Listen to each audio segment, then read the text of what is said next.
고린도전서 4장 16절부터 21절까지 함께 읽습니다. 그러므로 내가 너희에게 권하노니 너희는 나를 본받는 자 되라. 이를 인하여 내가 주 안에서 내 사랑하고 신실한 아들 디모데를 너희에게 보내었노니 저가 너희로 하여금 그리스도 예수 안에서 나의 행사 곧 내가 각처 각 교회에서 가르치는 것을 생각나게 하리라. 어떤 이들은 내가 너희에게 나아가지 아니할 것 같이 스스로 교만하여졌으나 그러나 주께서 허락하시면 내가 너희에게 속히 나아가서 교만한 자의 말을 알아볼 것이 아니라 오직 그 능력을 알아보겠노니 하나님의 나라는 말에 있지 아니하고 오직 능력에 있음이라. 너희가 무엇을 원하느냐? 내가 매를 가지고 너희에게 나아가랴. 사랑과 온유한 마음으로 나아가랴. 아멘. 오늘의 말씀 가운데 나누려고 하는 말씀은 4장 20절 말씀입니다. 하나님의 나라는 말에 있지 아니하고 오직 능력에 있습니다. 하나님의 나라는 말에 있지 아니하고 오직 능력에 있습니다.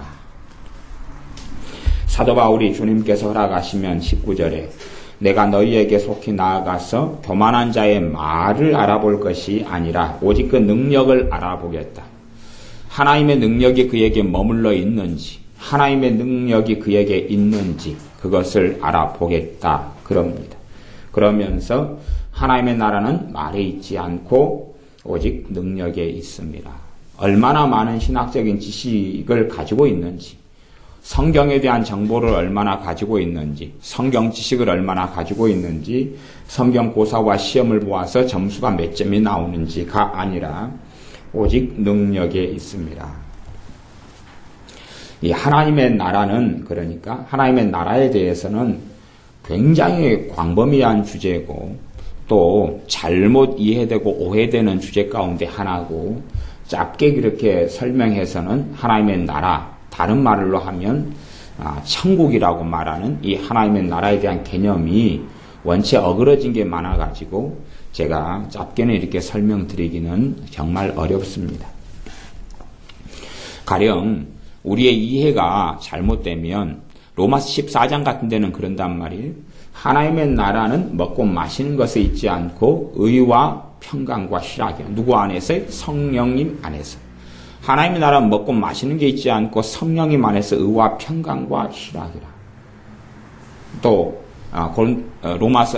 마태복음 같은데 13장 이럴 때는 천국의 비유들이 참 많이 나와 있습니다. 10분의 비유부터 가라지의 비유, 또 그물의 비유 등등 비유가 많이 있어요. 그러면서 천국의 비밀이 나옵니다.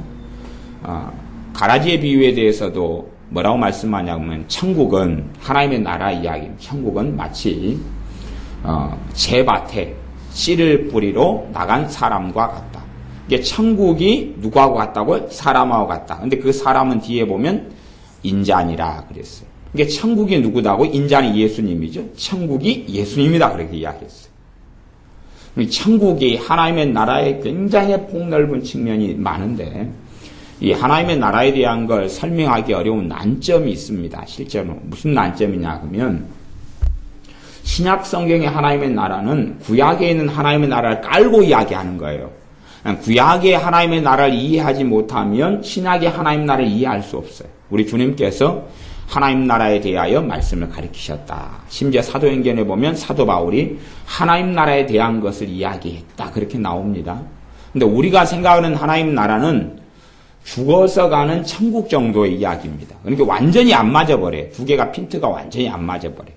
하나님 나라 천국 그러면 우리는 그냥 죽어서 가든지 죽어서 가는 나라 정도. 어디 우주 먼 곳 어디에 있는 나라. 혹 불교에 있는 극락의 개념 같이 해가지고 어딘가에 존재하는 그런 개념으로 같이 갑니다. 근데 그런 천국의 개념이 있는 건 사실이에요. 사실이지만 성경에서 이야기하는 하나님의 나라는 그걸 중심으로 이야기한 적이 한 번도 없습니다. 아니 한 번도 없다 그러면 좀 곤란하겠지만 그거의 중심은 아니다 그런 거예요. 그 중심은 아니고 구약에서부터 쭉 왔던 하나님의 나라의 개념 속에서 신약의 하나님 나라를 이야기합니다. 그래서 하나님 나라는 우리가 생각하는 것처럼 그렇게 단순하거나 그렇게 폭이 좁은 문제가 아닙니다. 그래서 하나님의 나라는 말에 있지 않고 오직 능력에 있다. 하나님 나라가 능력이 있다. 그러면 우리가 생각하는 개념으로는 도무지 이해 안 됩니다. 천국이 죽은 다음에 가는 천국이 능력에 달려 있다고 하면은 능력에 있다고 말이 안 되잖아요. 두 개가 국어 문법상 틀린 것이. 이게 하나님의 나라를 우리가 빼버리고 다른 걸 넣어도 말이 되는 것들을 살펴보면 하나님 나라가 거기에 포괄적인 개념으로 다 담고 있구나 그렇게 생각할 수 있어요. 제가 하나님 나라에 대한 신학을 공부하려고 신학교 다니는 시절에 책들을 좀 많이 보고 살펴보고 그랬어요. 하나님 나라에 대한 신학에 있어서 가장 뛰어난 그 신학자 중에 한 명은 조지 레드가 가장 뛰어난 신학자인데 그분들의 책을 많이 살펴보고 그랬는데 그래도 무슨 말인지 잘 모르겠어요. 왜냐하면 원체 난해하고 원체 복잡하게 써놓고 혹은 핵심을 짚지를 않고 그런 거예요. 하나님 나라에 대한 이야기는 제가 굉장히 복잡하고 어렵기 때문에 듣는 기가 둔하여서 제가 어떻게 더 많이 설명을 못 드리겠습니다. 근데 하나님 나라에 대한 것이 오늘의 말씀의 요지는 아니기 때문에 이제 하나님 나라 그러면은 하나님 나라는 첫째는 주님이시고 그 다음에 나아가서는 주님께서 통치하는 땅, 주님께서 통치하는 사람, 주님과 함께하는 사람 그렇게 말할 수 있어요. 주님과 동행하는 사람, 주님이 그의 왕되어 살아가는 사람 이렇게도 이제 하나님 나라의 의미 속에 굉장히 많은 걸 포괄하고 있습니다만은 요 4장 20절에서의 의미는 그걸 담고 있다 이렇게 볼 수 있어요. 그러면 참된 신자는 말만 하는 것이 아니라 말만이란 말은 지식에서 나오는 말이죠. 그것만 있는 게 아니라 무엇이 있다고요? 능력이 있다 그러는 것입니다.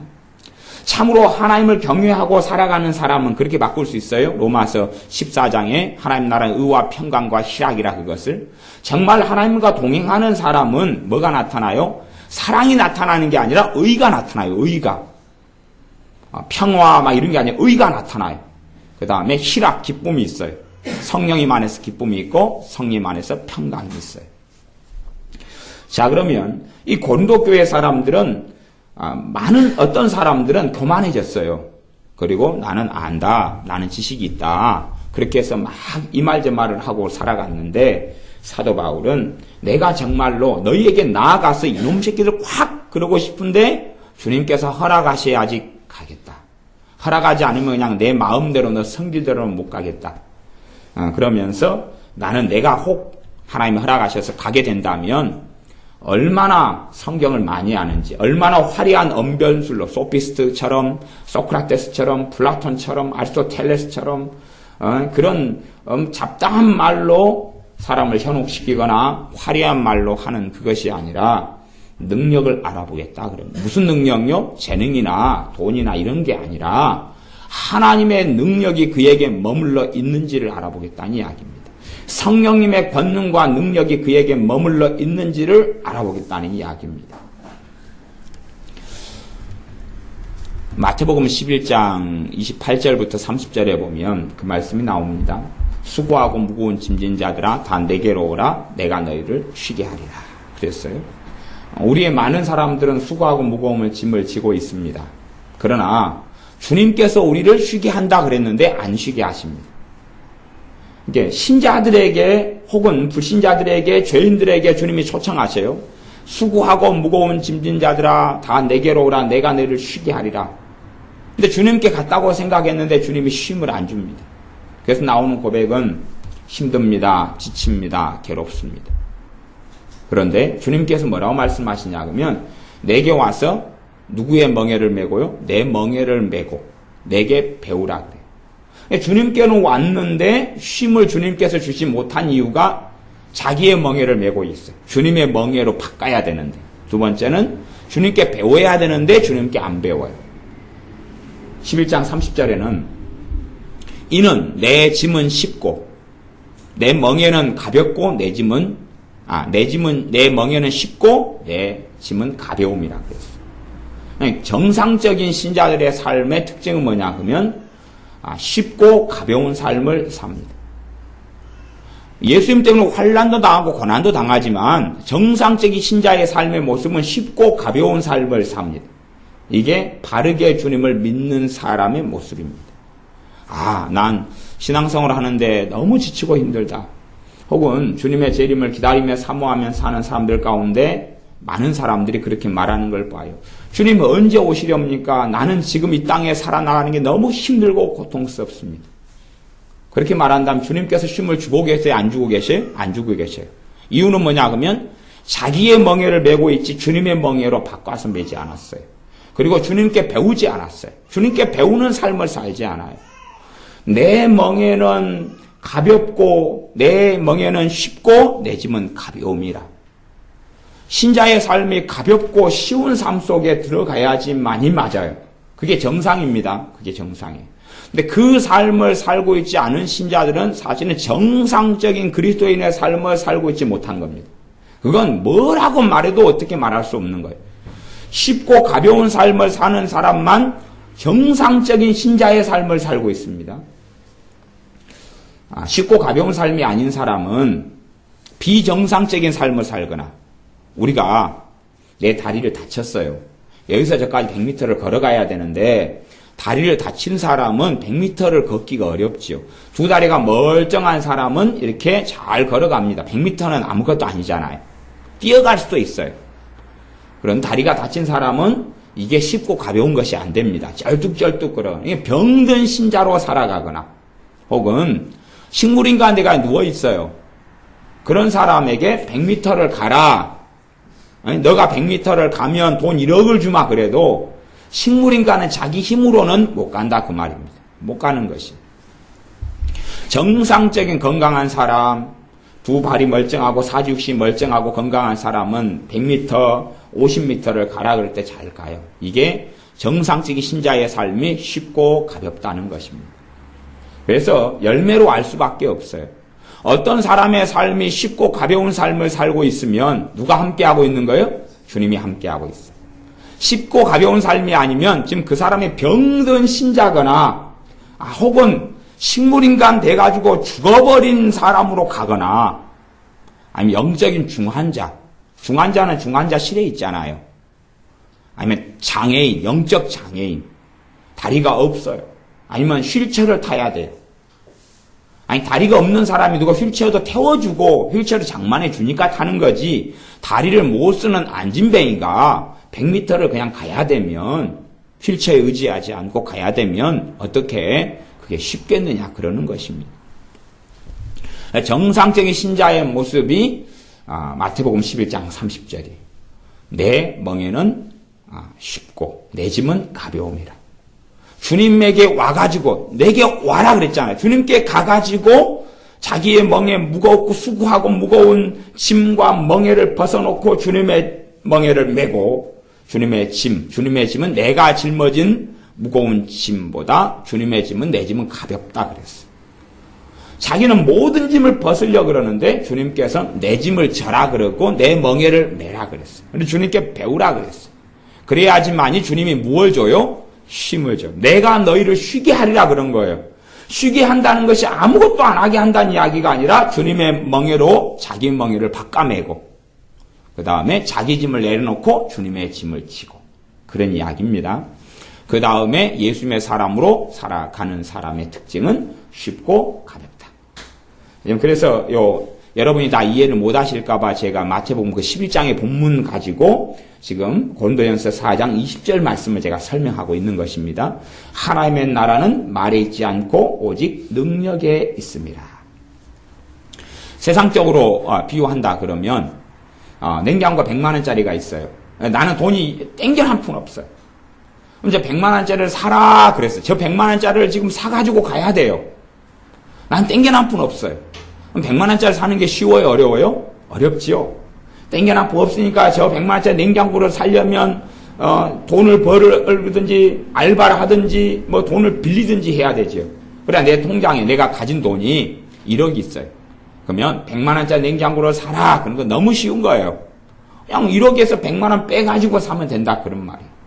그런 것처럼 하나님의 나라는 하나님이 통치하고 지배하고, 다시 말하면 주님과 함께 살아가는 그러한 사람, 주님과 함께 살아가는 하나님의 나라된 신자, 주님이 오셔서 주님이 왕되고 주인된, 그래서 하나님의 나라는 어디에서 임하고 나타나냐 그러면 도래할 하나님의 나라가 아니라 지금 확장되어져 가고 임한 하나님의 나라의 이중성 중에서 내가 하나님의 나라, 신자가 하나님의 나라고 교회가 하나님의 나라입니다. 그리고 이 교회인 신자가 점점점 살아가면서 하나님의 나라가 확장되는 것이, 그런데 그때 뭐가 필요하느냐? 하나님의 능력이 필요합니다. 성령의 능력이 필요합니다. 설교하시는 목사님들이 설교를 하면서 공통적으로 고백하는 것은 한 80% 이상의 목사님들 이야기입니다. 80% 이상의 목사님들이 설교는 너무나 힘들고 너무나 고통스럽고 너무나 버겁다 그래요. 설교 때문에 잠 못 이룰 때도 많고 뜬 눈으로 밤을 새울 때도 많고, 아마 한국교회 많은 목사님들이 이제 오늘이 금요일이니까 오늘 저녁부터 또 설교 준비하고 토요일은 진짜 발버둥 치고 막 새벽 2시까지도 그러고 막 그렇게 하실 거예요, 다. 그러니까 설교라는 짐이 그래서 너무나 버거운 짐이다. 세상의 어떤 기술은요, 하면 할수록 실력이 늡니다. 근데 설교는요, 하면 할수록 더 못하게 돼요. 특징이 그렇습니다. 왜냐하면 세상의 어떤 기술은 똑같은 걸 반복하면 되잖아요. 근데 설교 하나님의 말씀은 똑같은 걸 반복하면 안 되거든요. 새로운 걸 계속 만들어내야 돼. 근데 새로운 걸 만들어내는 원천이 자기면 새로운 걸 이렇게 쥐어짜고 저렇게 쥐어짜고, 신학책을 여기서 갖다가 인용하고 신앙서적을 여기서 갖다 인용하고, 이렇게 머리 굴리고 성경 이렇게도 해석해봤다 저렇게도 해석해봤다가 이 주석책을 갖다 보고 이 강의집을 갖다 보고, 그렇게 이렇게 했다가 저렇게 했다가. 교회 목사님들이 특별 새벽 기도회를 인도하는 교회들이 좀 종종 요즘에 유행처럼 있었어요. 그때 되면 기독교 서점에서 제일 잘 팔린 책이 무슨 책이냐 그러면 설교집. 이게 목사님들 서재에 가면 제일 많은 책들이 설교집이에요. 제가 기독교 서점에 좀 가면은 반나절씩이나 이렇게 한 서너 시간씩은 책을 보면서 있으면서 전체 책을 또 신간이나 책이나 훑어보고 또 몇 권 사오면서 오래 머물러 있어요. 머물러 있으니까 아는 목사님들도 기독교 서점에 오시기도 하고, 또 목사님들이 많이 오셔가지고, 저는 책을 보고 커피를 마시고 책을 보면서 시간 이 책 쌓아놓고 이제 전체 살펴봐요. 기독교 서점에서.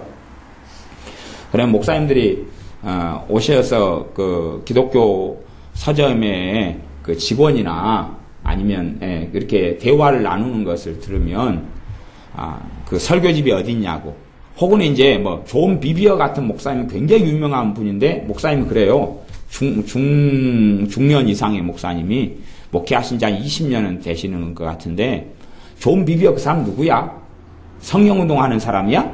치유사역자야? 막 그러는 그런 이제 이야기를 참 많이 들어요. 그러니까 무지하다 그 말이, 무지해, 몰라요.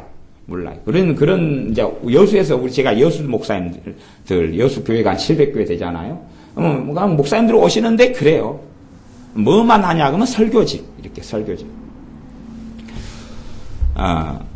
제가 전에 어느 교회에서 사역할 때에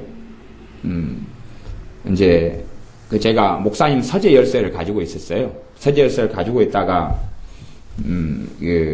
이제 어떤 분이 설교를 목사님 대신 하시게 됐어요. 목사님이 설교를 새벽에 맡겨놓고 가셔서 이제 제가 그때는 설교 안 했는데 저한테 이제 어떻게 설교해야 되냐고 물어봐서 목사님이 설교를 주로 하는 설교집을 한 권 꺼내줬어요. 갖고 여기서 잘 읽어보시고 고르셔가지고 좀 하시라고 그렇게 이제 했는데, 나중에 목사님이 노발대발 해버린 거예요.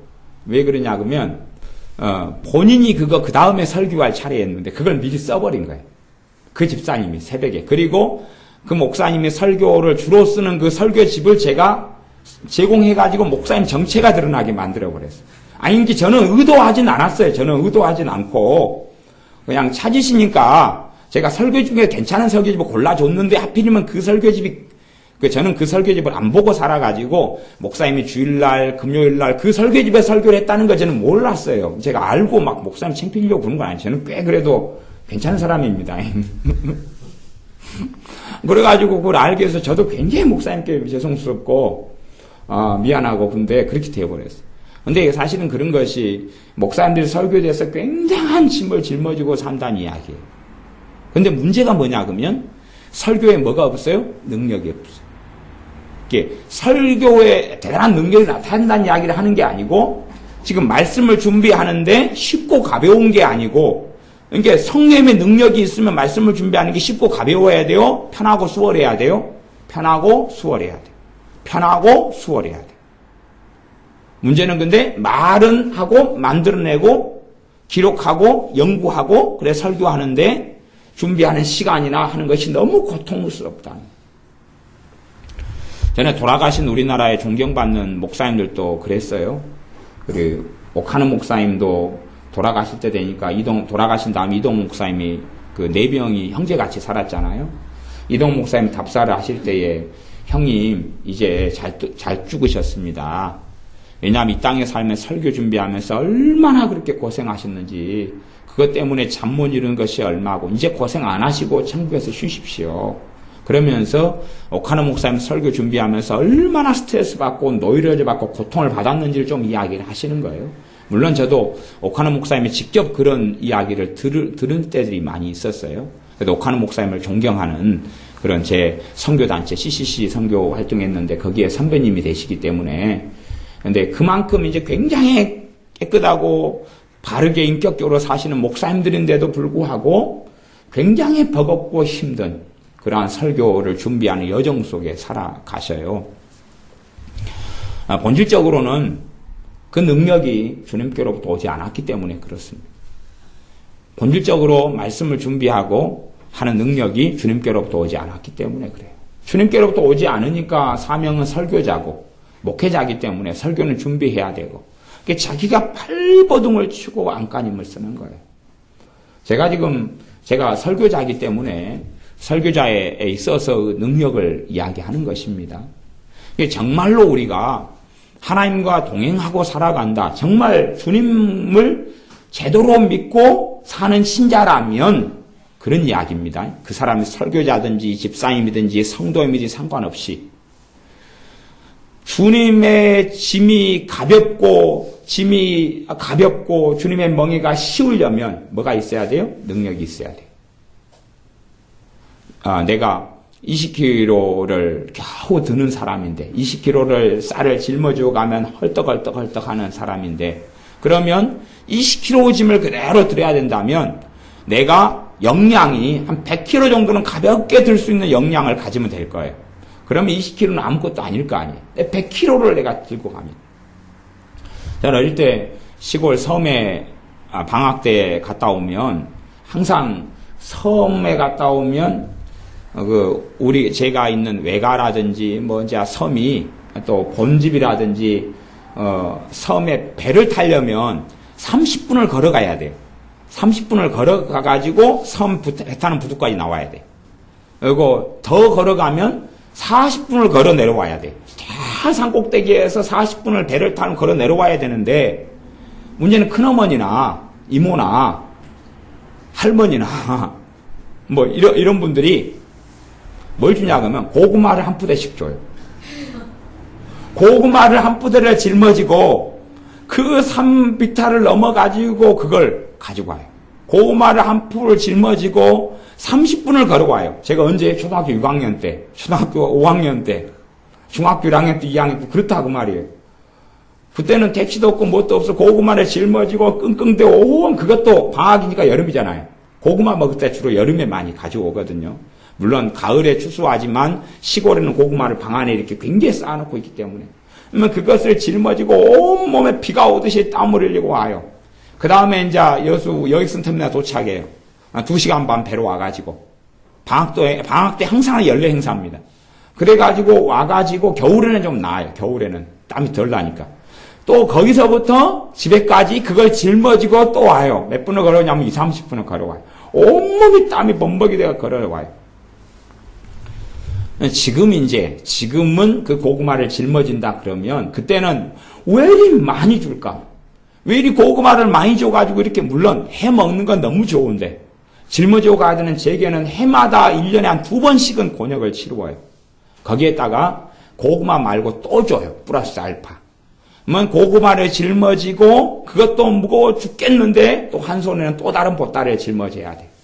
물론 시골에서 올 때 되면 이제 용돈을 3,000원 주시고 5,000원 주시니까 그때는 거의 큰 돈이니까 그 행복과 그 기쁨 때문에 일단은 고구마를 짊어지든지 말든지 간에 버티고 살자 그러고 하지만 지금 이제 제가 이 나이 돼가지고 그 고구마를 짊어진다 그러면 내가 과거에 졌던 고구마가 이렇게 작은 푸대였어. 지금 초등학교를 가면 그렇게 높은 건물이 이렇게 낮았어? 그런단 말이에요. 옛날은 담장이 이렇게 높았는데 이게 담장 아무것도 아니었네? 학교 교실이 이렇게 컸는데 왜 이렇게 땅꼬마니 같이 작아졌어? 왜요? 능력이 많아졌으니까 그러지. 체력적으로 더 힘이 세졌고 더 많은 짐들을 짊어졌고 그렇게 됐으니까 그래요. 하나님의 나라, 하나님의 사람으로 주님과 동행하는 사람으로 주님을 영광스럽게 하는 삶을 살려면 지식이 아니라 언변이 아니라 말이 아니라 학문이 아니라 뭐가 필요하냐 그러면 능력이 필요해요. 하나님의 능력이 필요합니다. 그때만이 내 짐은 쉽고 가벼움이라. 내 짐은 쉽고 가벼움이라 하는 주님의 말씀을 이룰 수가 있어요. 주님과 함께 거하는 사람은 쉽고 가벼운 삶을 사는 게 정상입니다. 꼭 정상을 기억하셔야 돼요. 너무 고통스러워요. 너무 환난이 많아요. 사도 바울이 주님 때문에 환난을 많이 겪고 살았지만 사도 바울의 삶은 쉽고 가벼운 삶이었습니다. 사도 바울에게는 하나님의 능력이 그와 함께 있었습니다. 하나님의 권능이 그와 함께 있었습니다. 그레데셈에 갔더니 아주 그냥 한번 탁 독사인데 물어버리면 그 사람을 즉사하게 만드는 그런 독사가 사도 바울에게 튀어나와가지고 콱 물어버렸습니다. 그레데셈에 그 어떤 섬이 멜리데 섬이죠. 그 섬에 있는 원주민이 그걸 본 다음에 와 저주받은 사람이구나. 이게 우리 같으면 바로 그서 쓰러져가지고 온몸을 비비꼬면서 으악 죽는다 그러다가 깨 죽어버릴 거예요. 근데 사도 바울은 물린 다음에 톡톡 뱀을 떨어냅니다. 갖고 뱀도 죽여버려요. 그리고 계속 모닥불 피우고 그냥 지냅니다. 아무렇지도 않아요. 왜냐하면 그에게는 하나님의 능력이 머물러 있었기 때문에 그렇습니다. 하나님의 능력이 있어야 됩니다. 그 능력은 성령님께 주십니다. 성령님께서 그 뜻대로 능력을 나눠주신다 그래요. 뜻대로 능력의 다른 말을 은사라고 말합니다. 뜻대로 은사들을 나누어 주십니다. 아이러니는 그런 게 아니겠습니까? 설교자들 가운데 설교의 은사를 성령 하나님으로부터 받는 사람은 100명 가운데 몇 명이 안 됩니다. 그러면 나머지는 도대체 왜 성령님의 뜻이 아닐까요? 왜 성령님의 뜻이 아닐까요? 성령님과의 바른 관계 속에 있지 않기 때문에 그렇습니다.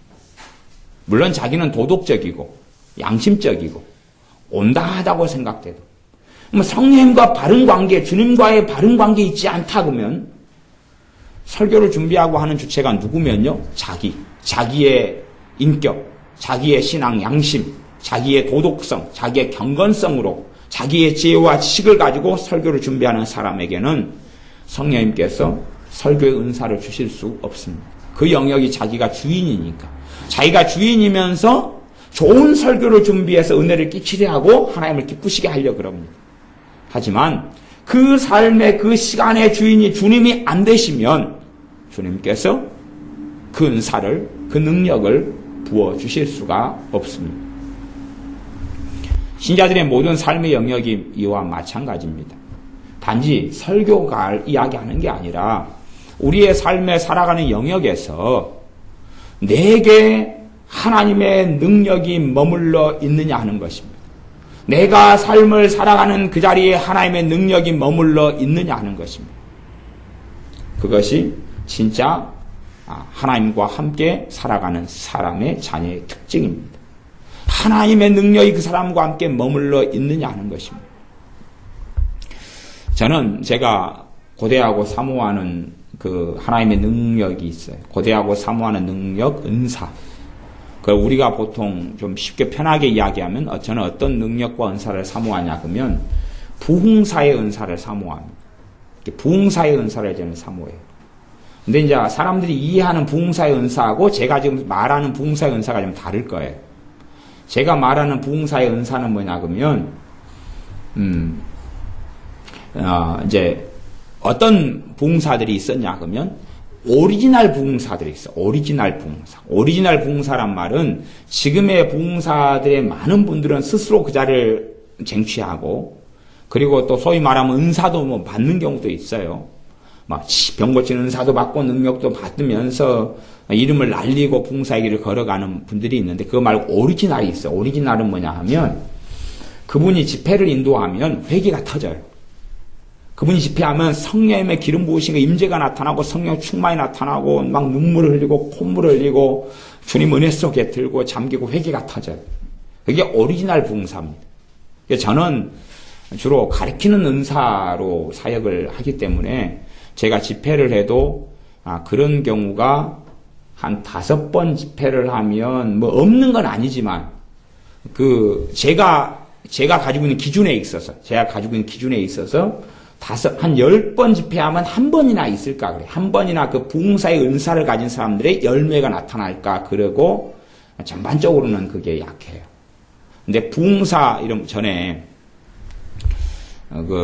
청주에 전에 부흥사협회 회장이었던 어떤 목사님이 있어요. 모 목사님이 계셔요. 근데 그 목사님이 부흥사의 은사를 제가 가지고 있는 걸 봤어요. 부흥사 은사를 옛날부터 가지고 계셨어요. 그래가지고 그분이 집회를 하면 그분의 집회의 특징은 뭐냐 그러면 그분이 뭐라고 말하냐 그러면 나는 가락국수 뽑는 은사가 있다 그래. 본인이 가락국수 뽑는 은사가 있다 그래. 무슨 말이냐 그러면 안수하고 지나가면 회개가 터져요. 안 보신 분들이 이해가 안 되실 거예요. 안수하고 지나가면 뜨뜻하고 강팍한 사람은 회개가 터져요. 물론 당연히 100% 그런 건 아니죠. 강팍한 사람이 은혜 받기 위해서 그 집회까지 찾아왔을 거 아니에요. 그러지 뭐 마음도 없고 뜻도 없는 사람이 그런 건 아니죠. 처음 사랑을 잃어버린 사람이 처음 사랑 회복하고 싶어가지고 그 목사님이 하는 집회까지 찾아왔을 거 아니에요. 그래가지고 기도하는데 그분은 강팍한 거예요. 기도도 안 되는 거예요. 근데 안수하고 지나가니까 회개가 터지고 주님의 사랑이 깨달아지면서 막 눈물이 나고 그렇게 해요. 그래서 그분은 그렇게 막 그냥 회개가 터지고 그러니까 뭐가 나오냐 그러면 코에서 콧물이 줄줄줄 흘러요. 그래서 기도를 한 사람 보면 콧물이 쭉 떨어졌다가 쭉 빨아올려 올라갔다가 쭉 떨어졌다가 막 그러니까 가락국수잖아요. 양쪽 코에서 쭉 떨어져요. 그래서 제가 그 목사님 집회를 1990년대에 이렇게 참석해 봤는데 회개가 정말 많이 터져요. 회개가 많이 터져요. 그러다가 이제 제가 그 목사님 이름은 실명은 안 밝히는 이유가 이제 2000년 넘어가지고 그 목사님 집회에 참여해 봤는데 이제 한 10분의 1 선으로 떨어져 버렸어요. 그러니까 그 은사와 능력이 거의 소멸돼 가가지고 약해져 버렸어요. 그래서 제가 그 목사님 지금도 막 그렇게 강력하게 강하면 저도 막 은혜가 떨어졌을 때 그 목사님 집회에 찾아갈 텐데 2002년인가 이럴 때 되니까 이제 현격하게 떨어져 버렸어요. 그래가지고 이제 예를 들어서 한 200명 집회에 참석하면 몇 명이 그런 게 없어요. 몇 명 그 정도면 그걸 은사로 인해 나타났다기보다는 하나님의 능력을 통해 나타났다기보다는 그냥 그 사람의 믿음, 회개하고 주님과 관계에서 일어난 것이 대부분인 경우가 몇백 명 집회 참석하면 몇 명이 회개가 터지면 그런 것이야 그냥 어지간한 집회에서 다 있는 경우니까 그분이 가진 은사로 인해서 그게 있다 그렇게 말할 수는 없죠. 그러니까 제가 원하는 은사와 능력은 뭐냐 그러면 그 가락국수 뽑는 그걸 이야기하는 거예요. 그게 오리지널 부흥사가 가진 부르심이고 은사거든요. 물론 부흥사의 은사가 정확히 무슨 은사다 그렇게 굳이 정의 내릴 필요까지는 없어서 제가 따지거나 정의 내리지는 않습니다. 그러나 겉으로 볼 때는 그걸 부흥사의 은사라 이렇게 표현하면 좀 쉬울 겁니다. 그렇게 기도할 때 회개가 터지고 마음의 강팍함이 열리고 마음의 답답함이 풀어지고 주님의 사랑이 회복되고 주님의 사랑이 깨달아지고 복음이 마음속에 심령 속에 역사하고 막 그런 은사와 능력을 가진 그런 통로가 되는 분들이 간혹 있더라 그 말이에요. 간혹 있더라. 그래서 그것이 사실은 제게는 굉장히 부러워하는 은사 중에 속합니다. 또 제 개인적으로는 이제 저는 지금까지는 아직 그 청소년 사역을 할 기회는 없어서, 그래서 어떤 은사가 제가 아직 경험해보지 못했냐 그러면 청소년의 은사, 청소년을 사역하는 은사는 제가 아직 경험해보지 못했어요. 저는 주일학교, 중고등부, 또 유치부 막 이런 걸 많이 가르쳤어요. 가르쳐가지고 이제 1993년인가에 제가 어떤 은사를 받았냐 그러면 아이들 은사를 받았어요. 아이들 은사를 받았는데 아이들 은사를 받으니까 신기하대요. 그러니까 은사를 받고 능력이 왔는데 저는 그 능력이 그건지를 몰랐어요. 오랜 세월 동안은 그걸 잘 몰랐어요. 주일학교 아이들 가운데 유치부를 제가 하게 됐는데 1993년에 유치부 아이들이 원체 말썽꾸러기고 문제가 많고 그런 유치부 아이들이어서 교회 집사님 두 분이 유치부 아이들을 함께 맡아가지고 했는데 아이들 유치부 아이들 7살 밑에 3살, 4살부터 7살까지 아이들이 교회에서 유치부를 하는데 집사님 두 명이 너무 힘들어가지고 포기해버렸어요. 목사님 못하겠습니다 하고 도망가 버렸어요. 그러니까 주일학교 중에서 유치부는 있지, 중고등부도 있고 주일학교도 유치부는 있는데 할 사람이 없게 되니까 제가 이제 그때 교회에 사역을 하고 있었을 때인데 제가 그때 그 시간 타임이 비었었어요. 그래서 위에서 오더가 목사님으로부터 내려왔어요. 그걸 전문용어로 까라그면 까야 된다고 저한테 유치부를 하라는 거예요. 저는 이게 유치부 아이들하고 제가 컨셉이 안 맞거든요. 좀 말이 통하는 애들, 중학생, 고등학생, 초등학생들을 계속 가르쳐 왔는데 이제 교회에서 주일학교나 중고등부를 할 때 또 청년들도 가르쳐 오고 그랬어요. 근데 유치부를 하라는 거예요. 그래서 했어요. 유치부를 했는데 근데 제 마음 안에 뭐가 있었냐면 자원함이 있었어요. 제 안에 자원함이 있어요. 마지못해 억지로가 아니라 그게 하나님의 은혜로 주셨던 것. 제게 자원함이 있었어요. 그래서 유치부 아이를 혼자서 했어요. 제가 또 그림은 양가잖아요, 양가. 그림 그리는 게 양가예요. 그러니까 그 7살 밑으로 아이들하고 할 때는 그림을 그려가지고 해야 돼요. 근데 제가 양가예요. 음악이 잘 맞으면 양이고 가고, 음악이 양가고, 미술이 양가고, 수학은 미양가고. 아니, 체육은 미양가고. 그러니까 우리 집안이 좀 유전자가 별로 좋지를 않아요. 근데 이제, 그림을 그리는데 주님이 그 지혜를 주시더라고요. 그래가지고 그림을 그려가지고 하는데 유치부를 한 다음부터 신기한 게 뭐냐 그러면 아이들이 집에를 안 가요. 유치부 아이들이 아침에 유치부를 일찍 주일학교를 하잖아요. 그러면 이제 그 다음에 조금 있다가 어른 예배가 11시에 있어요. 갖고 이제 만나가지고 있다가 애들은 놀다가 엄마 아빠가 예배를 마치고 그래서 식사하는 분은 식사하고 돌아가셔서 옛날에는 그 밤 예배였어요 전부 다. 그래서 저녁 7시나 7시 반 되면 엄마 아빠가 또 그 아이들 어린아이를 데리고 있는 분들은 믿음생활 같이 하시니까 데리고 오고 그러거나 집에 놔두고 오거나 그랬는데 엄마 아빠가 주일 낮 예배 11시 예배를 드린 다음에 집에 갈 때 5살 된 애들이 집에를 안 가요. 저만 하루 종일 따라다녀요. 때로는 애들이 클럽을 이뤄가 2명, 3명, 1명 그렇게 안 가요. 그러니까 엄마들이나 아빠들이 가면서 저한테 잘 좀 부탁드립니다. 그러고 가요. 그러니까, 그래서 이게 나중에 제 그 지나왔던 과거를 돌아볼 때 이게 은사가 임했구나 하는 걸 알았어요. 왜냐하면 제가 뭐 대단한 매력이 있어가지고 아이들하고 저하고 코드가 맞아서 제가 뭐 어떻게 끄는 게 아니라 은사가 그러는 거예요. 자녀 교육 쪽에도 은사가 제게 임했어요. 그래서 딱 보면 알아요. 이렇게 자녀 교육 시켜야 되는데, 하나님의 지혜가 왔어요. 지혜도 능력에 속하거든요. 그게 와서 듣거나 보면 알아요. 듣거나 보면 그냥, 그거 어떤 원리로 해가 어떻게 풀어가야 되는지를 알아요. 근데 이제 청소년 쪽에는 아직까지 청소년 사역을 제가 중고등부에 해봤어도 그런 재미를 본 적은 없어요. 그런 열매나, 또 굉장히 활성화되고 더 많이 열매를 거두고 막 그런 것은 아직은 제가 경험한 것도 없고, 그래서 그쪽의 은사는 제가 받지를 못했다. 물론 이제 저는 제가 그런 가락국수를 빼는 은사의 통로가 주님께 되든지 혹은 그런 분들이 사역을 좀 도와주셨으면 좋겠어요. 무슨 말이냐 그러면 함께 집회를 1년에 2번 부흥회를 할 때 사실은 그런 분들이 부흥회 광사로 오셔야 되거든요. 저는 요즘 시대에는 그런 분들을 거의 발견을 못했어요.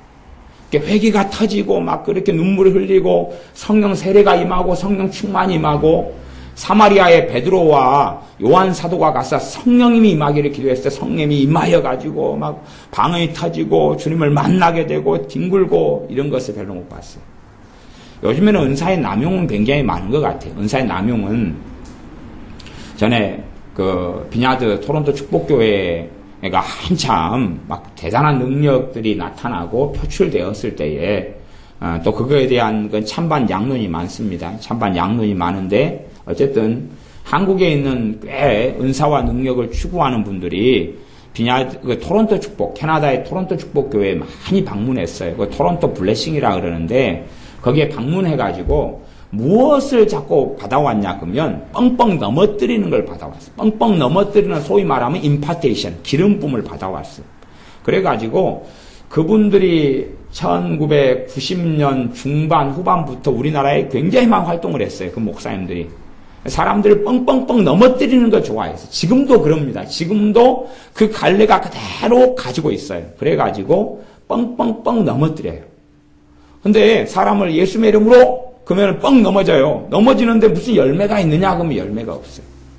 이게 아마 제가 생각하기에는 충분히 부흥사의 은사의 계열이 남용됐을 소지가 있다. 이게 넘어지는 것 가지고는 뭐 별거 없는 거예요. 넘어지나 안 넘어지나. 우리 주님을 칼과 뭉치를 가지고 사람들이 잡으러 왔어요. 그럴 때에 나사렛 예수가 누구냐 그럴 때 주님께서 나로다. 그렇게 말씀하실 때 주님으로부터 능력이 나타나가지고 칼과 뭉치를 가지고 주님을 잡으러 왔던 사람들이 다 쓰러져 버렸어요. 다 쓰러져 버렸어요. 정신을 잃어버렸어요. 누가복음에 나오는 사건인가 그러죠? 그러니까 요한복음인가. 주님께서 깨웠어요. 야, 너희들이 나 잡으러 왔잖아. 그러니까 내 제자들은 보내줘. 그래서 그들이 보내줬어요. 주님만 잡아갔어요. 이게 나로다 그럴 때에 주님을 잡으러 왔던 사람들이 다 쓰러져 버렸지만 귀신이 쫓겨나간 것도 아니고 회개가 일어난 것도 아니고 주님 앞에 엎드리고 복종하고 주님 앞에 잘못했습니다 한 것도 아니라 그 말이에요. 그런데 어떤 표적적인 것, 표식적인 것, 겉으로 드러나는 것을 원하는 그런 능력을 추구하기 때문에 자꾸 뻥뻥 넘어뜨리는 것 양상으로 사용하고 흘러가는 목회자들이 많은 걸 봅니다. 그러니까 은사가 어느 방식, 어느 경향에서 남용되어져 버린 거죠. 그러니까 우리는 삶의 영역 속에서, 내가 살아가는 영역 속에서 하나님의 능력에 대한 절박함이 사실은 있어야 됩니다. 내 능력으로 살아가는 삶이 아니라 하나님의 능력의 필요성과 절박함이 있어야 돼요. 아니, 우리는 똑같은 사람이지 않습니까? 똑같은 사람인데 무슨 일을 감당하고 살아가는데 그것이 쉽고 가벼우려면 능력이 있어야 될 거 아니에요. 근데 내 재능을 개발하거나 아니면 내 학식을 만들어내거나 내 지혜를 더 많게 하거나 그런 능력은 쉽게 얻을 수 있는 것도 아니고 그리고 되어지지 않을 때가 대부분이잖아요. 성령님으로부터는 은사와 능력이 있느냐의 문제, 성령님으로부터는 은사와 능력이 있느냐의 문제. 우리가 바른 자리에 서서 주님 앞에 살아간다면 성령님께서 당연히 그 뜻대로 은사와 능력을 부어주시고 나누어 주시는 것은 당연한 일이 되어질 겁니다. 내가 바른 자리에 있고 바르게 주님을 섬긴다면 우리가 필요한 영역의 은사와 능력이 더 부어지는 건 당연한 이야기입니다. 당연한 이야기. 제가 91년에 설교를 시작했는데 설교를 94년까지는 설교를 간간히 했을 때는 설교가 굉장히 버겁고 힘들었어요. 그러니까 91년, 2년, 3년, 4년까지는 설교가 굉장히 힘들었어요. 근데 95년에 설교적인 은사를 받았어요. 95년부터는 지금 2013년이 된 지금까지 설교가 힘들었다 그런 것이 거의 없어요. 설교가 힘들었다 그런 건 거의 없어요. 왜냐 하면 제 능력으로 말씀을 전한 게 아니고 설교의 기름 부으심과 은사가 왔기 때문에 그래요. 물론 은사와 기름 부으심도 여러 차례 변동도 있고 업그레이드도 있고 좀 달라짐이 있고 그래요. 그래서 그때는 영감이 한 95년 또 96년 7년 8년 막 이래 왔을 때는 한 절반이나 3분의 1이나 3분의 2 정도가 왔어요. 그러니까 나머지는 이제 그걸 가지고 3분의 1이라든지 절반이라든지 이런 것은 조금만 이제 이렇게 더 이제 기도하면서 이렇게 보충해 넣으면 됐어요. 근데 이제 한 4, 5년 전부터는 이제 거의 이제 대부분이 다 그렇게 오니까 그 다음에는 뭐 특별하게 이제 그런 일이 없어졌습니다. 근데 전에 한 교회에서 부흥회를 했을 때에 이제 그 대부분 나머지가 다 채워져 가지고 업그레이드 해 가지고 하는 은사를 부흥회 중에 받았어요. 부흥회 중에 주님께서 그걸 주셨어요. 근데 그 부흥회를 해 가지고는 저는 이제 사실은 좀 좋은 열매를 많이 거뒀던 것 같아요. 어떤 교회 부흥회 했을 때에 그때 은사를 한 2개인가를 받았기 때문에 물론 뭐 그 교회에서 부흥회하면 제가 사례금을 받은 것도 아니고 뭘 받은 것도 아니고 오히려 뭐 또 뭐 하여튼 그랬지만은 제가 주님께로부터 받은 건 굉장히 많았기 때문에 부흥회 중에 그냥 왔어요. 그러니까 저는 굉장히 그냥 획기적인 부흥회였죠. 제 개인적으로 하나님과에 있어서는 우리의 삶 속에 우리가 바른 자리에 바르게 내가 살아가면 우리의 삶은 쉽고 가벼운 게 정상이고 맞습니다. 내가 내 자녀를 키우고 양육해요. 그렇다면 내가 바르게 양육하고 바르게 키운다면 그 자녀를 키우는데 주님께로부터 지혜가 올 수밖에 없어요. 지혜라는 것은 그건 능력에 속하는 것입니다. 지혜가 능력인 줄 아시겠죠? 생각해 보세요. 주식 투자를 해야 돼요. 근데 돈도 안 되는데 투자하는 거하고 지혜가 있어가지고 저기다 투자하면 돈이 되는 알고 능력 아니에요, 그것이. 그래서 하나님의 능력에는 지혜가 많이 있고 지식도 많이 있어요. 그냥 보통 사람들이 하는 정보적인 지식 말고 하나님으로부터 오는 지식도 많이 있어요. 영적인 어떤 실체를 아는 게 영분별의 은사가 있고 지식의 말씀 은사가 있고 지혜의 말씀의 은사가 있고 믿음의 은사가 있고 병 고치는 은사가 있고 또 권면하고 위로하는 카운셀러 상담의 은사가 있고 막 굉장히 많이 있어요. 그래도 저는 상담 사역을 많이 하는 편입니다. 그래서 집회를 할 때 되면은 거의 상담하는 데만 시간을 대부분 많이 쏟아요. 집회 끝나고 상담하는 데 시간을 많이 쏟고 그러면은 문제들을 가지고 제게 이렇게 질문하고 물어봐요. 문제를 물어보면 저는 그냥 통로가 돼가지고 가만히 있어요. 문제를 가만히 들어요. 그냥 제가 듣고 주님의 지혜가 오려면 제 머리를 깨끗이 비워놔야 돼요. 제가 이렇게 문제를 들은 다음에 저분이 가지고 있는 문제는 3년 전 여름에 어떤 분이 했던 문제하고 똑같네? 그때의 답이 뭐였더라? 그러거나 지난번 여름에 누가 말씀하신 분하고 똑같은 비슷한 상황이잖아. 그분이 가졌던 해답은 뭐였지? 그리고 머리를 굴리는 게 아니라 머리를 깨끗이 비워놔야 돼.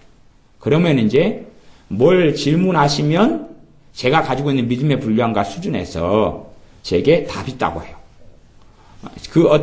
저분에 대한 질문에 대해서 답이 뭐다고 와요. 그게 이제 저한테 가지고 있는 상담의 은사의 그 경향성이거든요. 누가 말씀하시면 저는 머리를 비우는 게 제가 할 일이에요. 왜냐하면 제 생각을 주님께서 주관하시고 주도하시도록. 이게 머리를 깨끗이 비워놔요.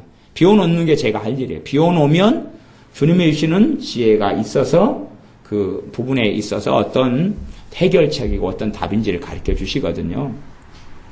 그런데 제가 상담을 나름대로 공부를 많이 해왔다 그래서 그 지식을 활용하기 시작한다면 전부 다 핀트가 어그러지고 무너져 버릴 거예요.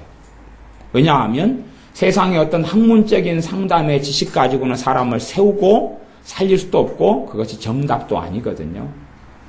그래서 그 상담의 은사를 저는 그때 저도 95년도인가 94년인가 받은 것 같아요. 제가 상담은 89년도부터 공부를 시작했는데 상담 은사라는 걸 모르고 지식을 통해서 그걸 얻는 줄 알았어요. 그때는 그 상담이라는 게 제가 상담 공부를 주님께 상담 공부하라 89년도에 말씀하셔가지고 시작했을 때 같은 경우는 상담이라는 세계가 그렇게 잘 알려진 세계는 아니었어요. 지금처럼 보편화돼가지고 내적 치유니 기독교 상담이 했던 시대가 아니어가지고 상담이라는 것 자체가 은사가 있다는 것도 저는 개인적으로 몰랐고 그랬을 때예요. 시간이 흘러서 어느 때 왔어요. 그러니까 누가 저한테 어떤 질문을 하면 저는 저 자신의 머리만 비우면 돼요. 마음만 비우고 생각을 비우고 주님께서 저를 도구로 사용하시도록 내어드리면 딱 쉽게 정답이 오죠. 그러니 그것만 이야기하면 되는 거예요. 그러지 나는 똑똑하고 유능하고 잘났기 때문에 많은 경험이 있기 때문에 당신을 다 지도하고 가르칠 수 있습니다. 그건 전혀 안 그렇지요. 그러니까 제가 머리를 굴리기 시작하면 그때는 상담이 실패해요. 왜냐하면 내가 잘못된 자리와 길에 서 있기 때문에 그래요. 그러니까 저는 상담을 누가 하거나 그럴 때 누가 상담을 한다 그러면 제 마음으로는 부담이 있는데 최대한 부담을 떨쳐내야지만이 성령님이 제게 답을 주시고 인도를 해주셔요. 이제 직접적으로 물어볼 때는 제가 인도받기는 참 편하고 쉽더라고요. 근데 이메일이나 쪽지 같은 걸 통해 물어볼 때는 주님께서 응답을 빨리 안 주실 때가 많아요. 그러니까 쪽지나 이메일을 누가 보내면 제가 답을 써보는데 시간이 오래 걸릴 때들이 많아요. 왜냐하면 응답이 안 왔는데 제가 써보낼 수가 없기 때문에. 그 사람은 답답한데, 그리고 사람은 뭔가를 물어볼 때 자기 입장에서 자기 중심에서 물어보잖아요. 그러니까 주님하고 핀트가 어긋나 버려요. 그것 자체가. 그러니까 이제 제가 직접 대화로 할 때는 그걸 다 풀어가지고 이야기를 해드리는데 쪽지로 글로 타이핑해가 적는 것은 그걸 다 풀 수가 없어요. 그러니까 이게 몇 마디 말에 다 함축에 담아야 되는데 상대방도 이해 못하겠고 뭐 그런 일들이 많아서 쪽지나 이메일을 통해 답을 주는 것은 좀 어려울 때들이 많아요. 단편적으로 조금밖에 이야기하지 못할 때들이 사실은 많아요. 그래서 바로바로 그 지혜가 오지 않을 때들이 많은 것을 저는 개인적으로 체험합니다. 그러니까 상담 쪽으로 있어서 그 능력이 주님께로부터 오지 않았다면 또 능력이 와도 항상 나타나는 건 아니에요. 내가 주님과의 관계에서 어떻게 하느냐? 그때에 주님께서 하나님의 나라 통치가 나를 다스리시고 나를 지배하시는 타임이 되도록 하느냐의 문제가 되어져요. 물론 그 은사가 없다면 그 능력이 임하있지 않다면 안 되겠죠. 안 되는 것이죠. 주님께서 주님의 제자들에게 병을 고치고 귀신을 쫓아내는 능력을 나눠주셨다 그랬어요. 그 다음에 그들은 병을 고치고 귀신을 쫓아내는 그 사역의 부르심에 응답하여 살아갔던 것처럼 하나님의 능력이 임하고 도래해야 돼요. 하나님의 나라의 능력이 신자들에게 있어야 돼요. 그럴 때만이 내 짐은 쉽고 가볍다는 말씀이 이루어져요. 요즘에는 거꾸로 어느 때는 너무 능력 추구하고 주님 대신 능력으로 바꿔버리는 시대들이 있다가 요즘에는 성령의 은사와 능력에 대해서 또 다시 극단으로 이리 치우쳤다가 지금은 또 무시하는 때로 갔다가 왔다 갔다 완전 극단들을 막 돌아다녀요. 그러니까 정상적이고 바른 균형 속에 있지를 않아요. 근데 하나님의 일은요, 하나님의 능력이 아니면 하나님의 일을 못합니다. 성령님의 일은 성령님의 능력이 아니면 못합니다. 그게 당연한 일이거든요. 하나님을 영화롭게 하는 건 하나님의 능력이 아니면 못합니다. 그런데 하나님을 기쁘게 하는 걸 사람의 능력을 가지고 하려고 그래요. 하나님을 기쁘게 하는 걸 하나님의 지혜가 아니라 사람의 지혜를 가지고 하려고 그래요. 그러니까 안 맞지요. 그리고 힘들고 버거울 수밖에 없습니다. 하나님의 나라는 말에 있지 않고 아니하고 오직 능력에 있습니다. 너희가 무엇을 원하느냐? 내가 매를 가지고 너희에게 나아가랴. 사랑과 온유한 마음으로 나아가랴. 이 고린도 교회의 많은 신자들은 또 어떤 신자들은 교만한 마음은 있고 말은 있어도 뭔 없었냐 그러면 능력은 없었어. 디모데에게 사도 바울을 통해 하나님 말씀하시듯이 경건의 모양은 있으나 경건의 능력은 부인하는 자들이니 정말로 경건, 하나님을 경외하고 하나님과 함께 살아가는 걸 경건이라 그럽니다. 거기에는 뭐가 있어요? 능력이 있어요. 경건의 능력을 부인하는 자들이 이 같은 자들에게서는 너희가 돌아서라. 정말로 하나님을 사랑하고 내가 예수를 믿는 자다. 그러면 뭐가 있어요? 능력이 있어요. 내가 예수를 믿는 자다. 그러면 능력이 있어요. 누구의 능력이 머물러 있어요? 하나님의 능력, 성령의 능력이 머물러 있어요. 그건 안 그럴 수 자체가 없어요. 대신 우리가 생각하는 것처럼 병을 고치는 것, 귀신을 쫓아내는 것, 이런 식으로 안 드러나는 경우들은 굉장히 많습니다.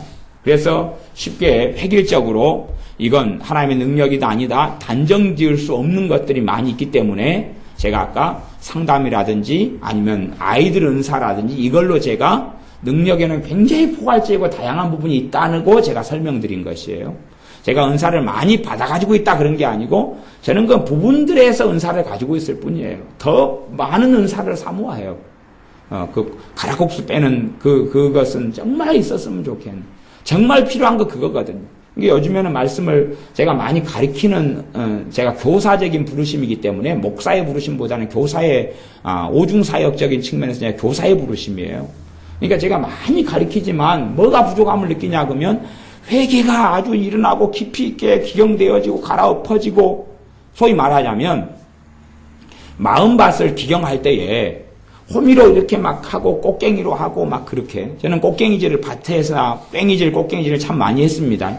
농사를 그래도 집에서 짓는 건 아니지만 다 친척들이 농사를 짓고, 제 애가 또 농업 선생인 그 사범대에서 농업 선생으로 있고 그랬으니까 제가 꽹이질을 하고 꽃갱이질을 하는 게 저한테는 농업, 어떤 면에서는 농업 인내에 반쪽의 다리를 걸치고 있었기 때문에 그렇게 했죠.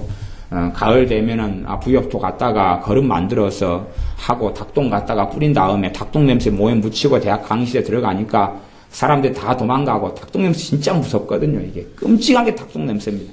개분 한번 장미밭에 한번 뿌리고 들어갔더니 다 기겁을 하고 도망가. 교수님이 그러더라고요.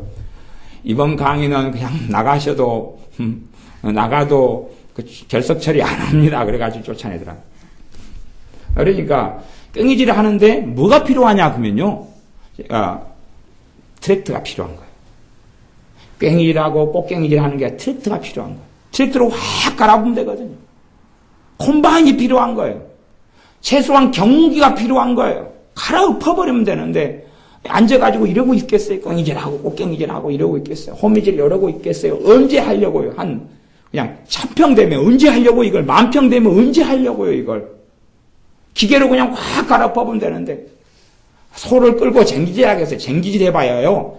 소가 쟁기질을 하면 이게 깊이 파는 것 같지만요, 15cm입니다. 15cm. 15cm면 요거예요, 요거.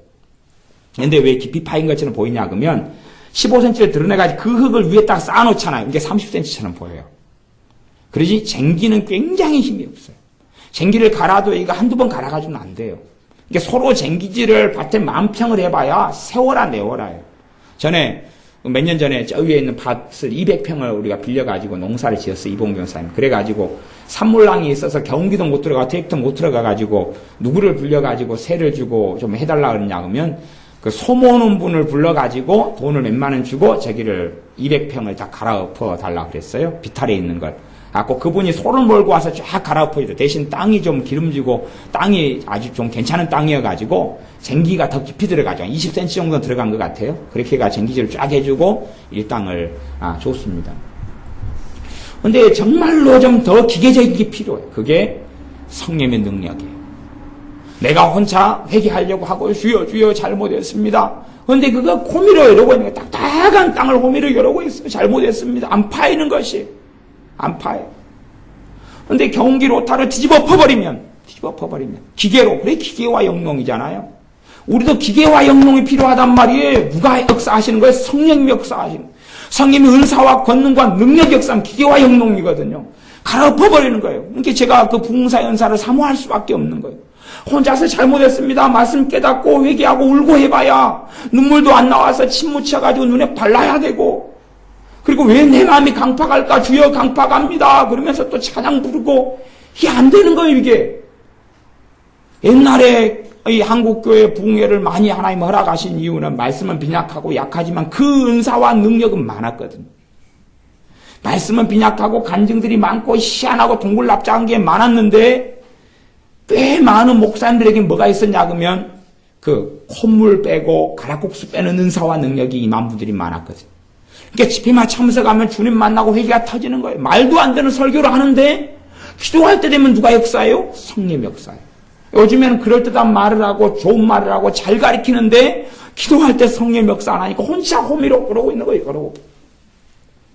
전에 제가 어느 교회 그 사역할 때 그 목사님이 60 몇 살, 60대 후반 되시는데 이 양반이 하는 스타일이 뭐냐 그러면은 그 밭에다가 교회가 밭이 있었어요. 밭이 있으니까 제가 전도사로 있으니까 농사도 지어야 되잖아요.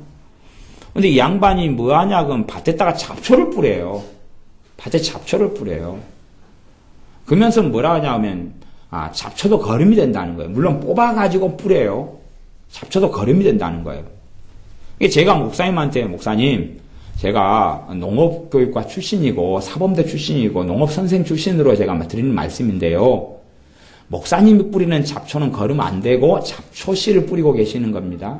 잡초가요, 뽑아가지고 죽으면 거름이 되는 건 사실이에요. 근데 어떨 때의 잡초가 있냐 그러면 씨 맺기 전의 잡초와 씨 맺은 후의 잡초가 틀려요. 씨 맺은 후의 잡초는 씨가 죽어요, 안 죽어요? 안 죽지요. 씨 맺은 후의 잡초는 뿌리면 전부가 잡초밭이 돼버리는 거예요. 근데 그 목사님은 씨 맺은 후의 잡초를 밭에 뿌리는 걸 전공으로 해요. 뿌려놓으면 잡초가 온 밭이 잡초예요. 꽃갱이질을 하면 꽹이질을 제가 해야 돼요. 그래서 한 번은 꽹이질하다가 오직 성질나가 두드러졌어요. 한 목사님이 꽹이질 하세요. 67살 된 목사님 꽹이질 하겠어요? 전사님이 하세요. 아니 잡초를 이렇게 뿌려놔가지고 나한테 꽹이질 하라고 목사님 되겠습니까? 하지 말라겠잖아요 지금. 왜 잡초를 자꾸 뿌려요? 그건 안 썩는다니까요. 썩어도 씨는 안 썩어가지고 그냥 주렁주렁 나니까. 제발 덕분에 그건 한쪽에 쌓았다가 불태워버리더니 그래야지. 씨 맺기 전에 것만 뿌리면 되는데요. 정말 좀 철 좀 드세요 목사님. 하고 꽁일 하다가 그냥 성질나가 집어 던져버렸어요. 아이고 오장육부가 상하네. 아니 그 잡초가 가득하면 꼭 꽹이질 그건 호미질 언제 할 거예요 그것이. 왜 안 되는 거예요. 우리 마음밭에 잡초가 가득한 그러니까 성령의 능력이 임하고 그분이 기름 부으시고 역사하셔서 우리가 기경되고 회개가 터지기를 사모해야 돼. 단지 우리가 그냥 호미질하고 앉아가지고는 우리 마음밭이 오직 넓어요. 오직 넓어요. 1년에 아마 제가 200평 이봉준 사람은 농사 지은 데 따라다니는데, 고구마 한번 캐니까 얼마나 많은지 그거 짊어지고 내려오는데 그냥, 어이구, 이놈의 썩을 고구마, 이거. 그거 갖다가 그거 다 짊어지고 저 산물라인에서 구봉산에서 가지고 내려와가지고, 그러다 또 나눠주는 것도 지겹더라고요. 얼마나 많은지. 근데 먹을 때 되니까 또 별로 없대요. 근데 200평 고구마 심어도 무진장 많아요, 무진장 많아. 근데 아마 우리의 마음밭은 그거 가려니까 시간 너무 오래 걸려요. 힘들어요. 근데 우리 마음밭은 아마 1년에 500평씩은 들어갈 거예요. 500평씩. 50년 살았으면 25. 몇만 평이에요? 그러니까 이걸 언제 갈 거냐 그 말이에요. 우리의 죄악된 밭 이거저거 쓰고 엉키고 된 것. 로타리가 필요하다니까요. 경기가 필요하고 트랙터가 필요한 거예요. 컴바인이 필요해요. 뒤집어 엎어버린 거 기계 영용이 필요해요. 우리가 스스로 하는 회개에는 별거 없어요. 성령님께서 역사하시는 걸 사모해야 돼요. 성령님께서 우리의 마음을 기경해 주는 걸 사모해야 되고, 그런 성령님의 은혜와 능력이 있는 사람은 뭐 사역한다 집회한다 다 상관없이 내가 성도님이고 내가 집사입니다 그러면 손잡고 기도하면 상대방에게 뭐가 터져요? 회개가 터지는 거예요. 손잡고 기도하면 회개가 터지는 거예요. 왜? 그 성령의 역사가 흘러가기 때문에 그러는 거예요. 만수하고 기도한다면 굳이 그럴 필요도 없다 그 말이에요. 그런 능력의 통로가 은혜의 통로가 우리가 되어져야 됩니다. 우리가 그 성령의 능력과 은사가 임해서 우리가 함께 기도하고 손잡고 기도하고 함께 부르짖을 때 회개가 터지는 성령 역사가 임해야 돼요. 저는 그걸 사모합니다. 그걸 사모해요. 함께 손잡고 기도하고 함께 주의하고 신방하고 예배드릴 때 회개가 터지고 부흥이 임하고 진짜 부흥력, 그게 숫자가 많아지는 것 말고 마음이 기경되고 새로워지는 그걸 바랍니다. 그 하나님의 능력의 통로가 되고 싶고 그 하나님의 능력이 도래하는 걸 보고 싶습니다. 여러분도 그렇게 하나님의 능력의 통로가 되시기를 바랍니다. 저도 그 능력을 여러분도 너희는 더욱 큰 은사를 사모하라. 그게 정말 최고 큰 은사 중에 은사예요. 사랑은 열매예요. 열매. 성령이 열매예요. 사랑은 그 은사와 능력을 사용하는 방법이에요. 웨이. 더욱 좋은 길을 더욱 웨이를 너에게 보이리라. 근데 더욱 큰 은사를 사모하라. 그 능력을 사모해야 됩니다. 그래서 우리를 통하여 우리 기도를 통하여 또 우리가 드리는 예배를 통하여 우리의 삶을 통하여 하나님의 살아계신 능력과 권능이 나타나 우리의 심은 쉽고 가볍고 우리의 다른 사람들에도 쉽고 가벼운 삶이 되어질 수 있도록 그렇게 우리가 쓰임받고 그렇게 살아가야 할 줄로 믿습니다. 기도하겠습니다. 우리가 우리의 지혜, 우리의 학식, 우리의 재능으로 끊임없이 살아갑니다. 우리의 삶은 쉽고 가벼운 것이 아니라 무겁고 버겁고 힘겨울 때가 많습니다. 이것은 우리가 주님의 능력을 덧입고 살지 않기 때문에 그러합니다. 주님의 명함은 가지고 있는데 주님의 이름이 찍혀있는 명함은 가지고 있는데 실제적인 하나님 나라의 능력인 주님의 능력, 성령의 능력은 덧입고 살고 있지 않기 때문에 우리가 주님의 말씀을 지키는 것이 너무나 버겁고 힘들고 주님을 따르는 것이 너무나 버겁고 힘드는 고통된 삶이 되어질 때가 많습니다. 이제는 우리가 성령의 능력과 은사를 사모하고 또한 주님의 합당한 도구와 쓰임받는 통로가 되기를 원합니다.